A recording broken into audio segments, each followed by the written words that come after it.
So hello भाई मैंने केमती अच्छा आपण मैंने समस्ते आई होप कि समस्ते भलरे थे। तो आपण मानक स्वागत करुँच मु आउ गोटे नुआ गाई फार्म वीडियो रे। तो आज मुझे आसी जाइए कटक निकटस्थ खपुरिया पाखरे गोटे सरकारी गाई फार्म अच्छी जोटार ना हूँ वृषभ जननी डेरी फार्म। तो एठी कहबाक गले पाखापाखि जर्सी हॉलिस्टन गाई अच्छा 25 टी। तो आपण मैंने देखिपे ये भल भल ब्रीड्र जर्सी हॉलिस्टन गाई अच्छा जो मैंने कि आसी आंध्रु एवं उत्तर प्रदेश रु मुझे पचारि जी सरकारी कर्मचारी ये थे। तो यहाँ मुझे कही रखा चाहूँगी गोटे सरकारी डेरी फार्म। तो ये जिते भी क्षीर उत्पन्न हुए तो सहीटा ओम्फेड आसिक निजे नहीं जाए आउ सरकार तरफ ये सब्सिडी भी सब फ्री थाए। तो ओम्फेडा को दाना चोकड़ सब फ्री रे दे थाए। तो आपण मानक जानी रखापी मुझे कही रखुची आपण मानक। तो ये पाखापाखि क्षीर उत्पन्न केते हुए ये पाखापाखि 500 लिटर ऊर्ध्व क्षीर उत्पन्न हुए कारण ये देसी गाई एवं जर्सी जर्सी हॉलिस्टन गाई अच्छा। सो मुझे कहूँ ये 500 लिटर ऊर्ध्व क्षीर उत्पन्न हुए सी मत कही जड़े सरकारी कर्मचारी। तो सी वीडियो कहलेनी हेले मत कही जेहेतु मुझे कही रखुची। तो देखो एठी आमर रहिले गाई सब जर्सी हॉलिस्टन गाई देखो सब शोचंदी आराम रे आउ एमाने दिन को 2 थर गाधाती। एबे थरे मौसा जने गाधौचन जे एठी काम करती आउ संध्या बेले पुणी थरे गाधेइबे। तो देखो एमाने सब रेस्ट नौचंदी आउ फैन भी ऊपर लागी। तो खाइबा पई आंकर देखंतु सामने केमती माने सीमेंट रे हेची सब खाल भलिया कर दैचंदी खाइबा पई। आउ एमानकर जहा परिसरा झाडा सब एई बाटे धोई देले नळा माध्यम रे सेटा बाहर को पळै जाय। तो देखि परतु आपण माने एठी मते गोटे जिनस बहुत भल लगे सरकारी डेरी फार्म हो गाई मान बहुत मेंटेन रखा आउ गोमाता मैंने बहुत खुशी भी अच्छा जना पड़ी। तो देखिपे गाईंकर एठी गोटे भी गाईंकर टिंक नहांती। जदि आपण मानकर गाईंकर टिंक होउची ताले आपण माने को इंजेक्शन बा मेडिसिन देले सेटा भल हबो मु आपण मानकू एई वीडियो रे आगकू गले कहबी। एठी एबे सबु गाई तो धुआं होउनांती किंतु जेतिक भी अछंती 30 टी गाई रु 15 टी किंबा 16 टी जर्सी हॉलिस्टन गाई धुआं होउचंती। आ एठी आपण देखि परतुबे सबु जगह जर्सी हॉलिस्टन एठी जर्सी बहुत कम देखिबा को मिलिबो एपट पार्टीशन ने कारण जर्सी को दरकार ठंडा रे रुहंती से माने तांको क्लाइमेट गरम हेले से माने अधिका पेली हुंती। तो एमान को बहुत मेंटेन एपटे रखा जाइछि देखि परतुबे आपण माने गाई माने सोइचंती एबे आराम से। तो गाई मानन को खाइबा दिया हे जाइछि एवं 4टा बेले गाई मानकर मिल्किंग हम आम जेहेतु दीपर जा भिड करूँ। तो आम आपण मानक मिल्किंग प्रोसेसटा देखई पेलुनी किंतु नेक्स्ट वीडियो आपन को आम लाइव मिल्किंग भी देखेबू गोटे फार्म रे नहीं। तो से पर्यंत आपण मैंने वेट करूँ वीडियो को। आ जदि आपन को आम वीडियो भल लगुच ताले वीडियो को लाइक करूँ और सब्सक्राइब करूँ एवं चैनल टी को समस्त की शेयर करूँ।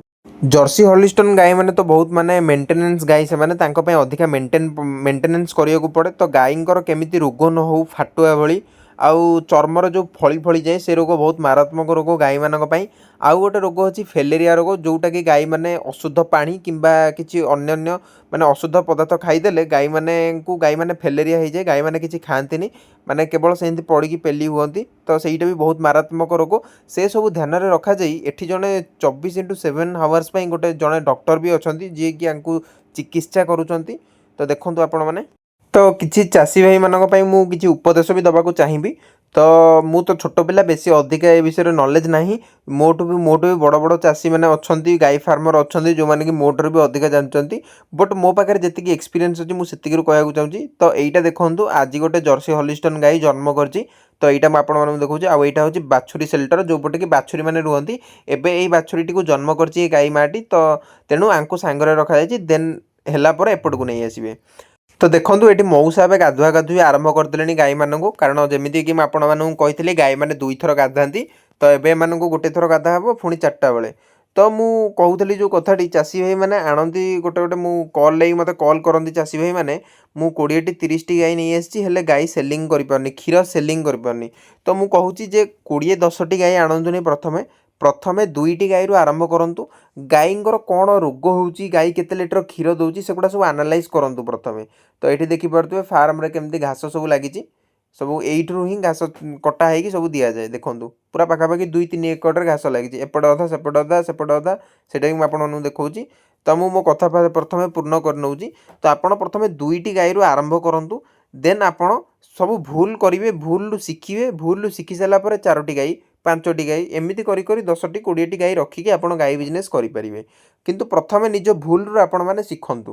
ଆଉ କ୍ଷୀରକୁ ସେଲ୍ କେମିତି କରାଯାଏ ମାର୍କେଟରେ ସେଇଟା ବି ବହୁତ ଗୁରୁତ୍ୱପୂର୍ଣ୍ଣ ଜିନିଷ।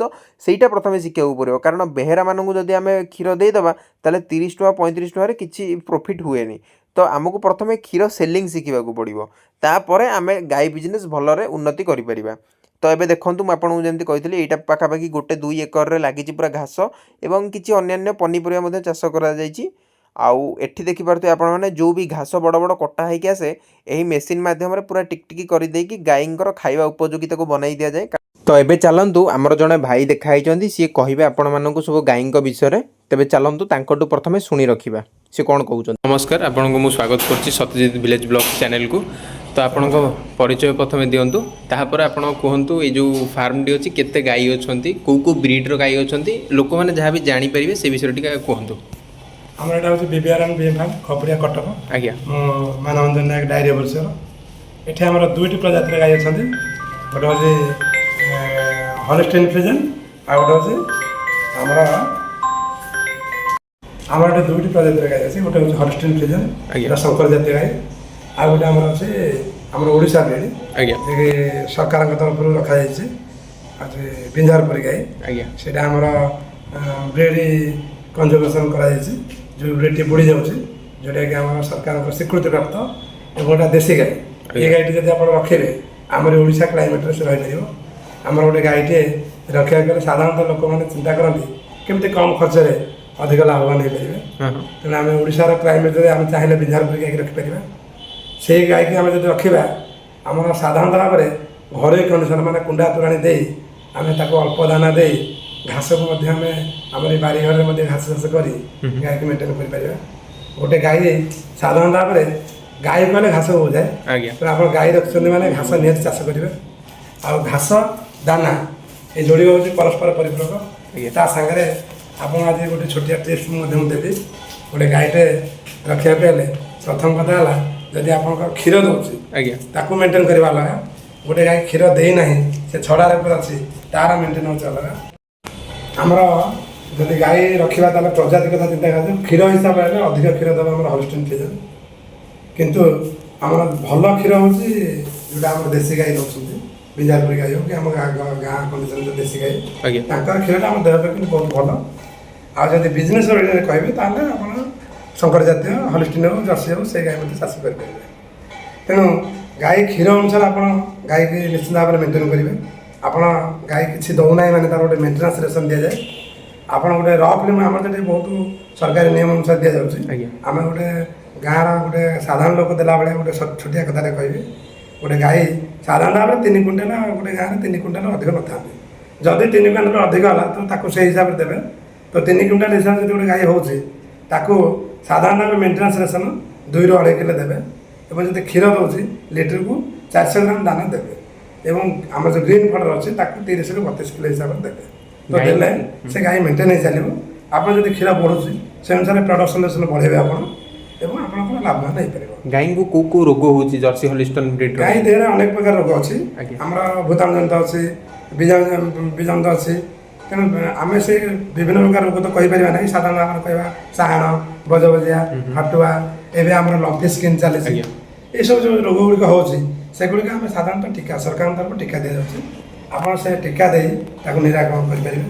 ତେଣୁ ନିକଟସ୍ଥ ଯେଉଁ ପଶୁ ଡାକ୍ତରଖାନା ଅଛି, ଆମର ଯେଉଁ LI ବନ୍ଧୁମାନେ ଅଛନ୍ତି, ଆଉ ବିଭିନ୍ନ ପ୍ରକାର ଗୋମିତ୍ର ଅଛନ୍ତି, ସେ ଭାଇମାନେ ସମସ୍ତେ ଲାଗି ପଡ଼ିଛନ୍ତି କେମିତି ଗାଈମାନଙ୍କୁ ରୋଗମୁକ୍ତ କରିବେ।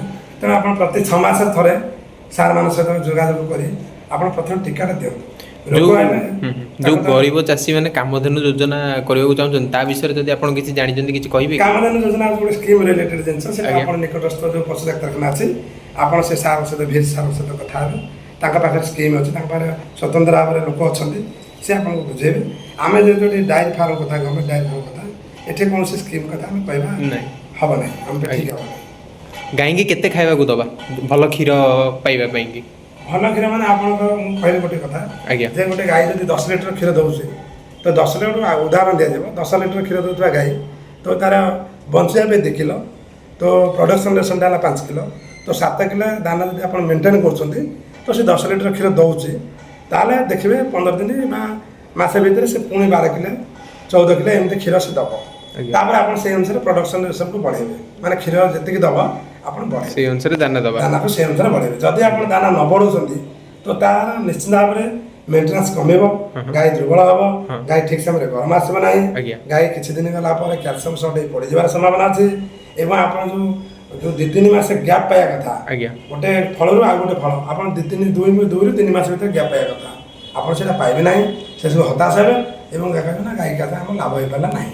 ତେଣୁ ଆପଣ ଯଦି ଗାଈକି ଠିକ୍ ଭାବରେ ଖାଦ୍ୟ ଦେଉଛନ୍ତି, ଠିକ୍ ଭାବରେ ମେଣ୍ଟେନ୍ କରୁଛନ୍ତି, ତେବେ ଆପଣ ଠିକ୍ ଟାଇମ୍ରେ ନିଶ୍ଚିତ ଭାବରେ ଗାଈ ଜନ୍ମ ଦେବ, କ୍ଷୀର ମଧ୍ୟ ଠିକ୍ ରହିବ ଏବଂ ରୋଗମୁକ୍ତ ସେ ରହିବ।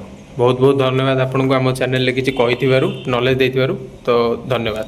ନମସ୍କାର।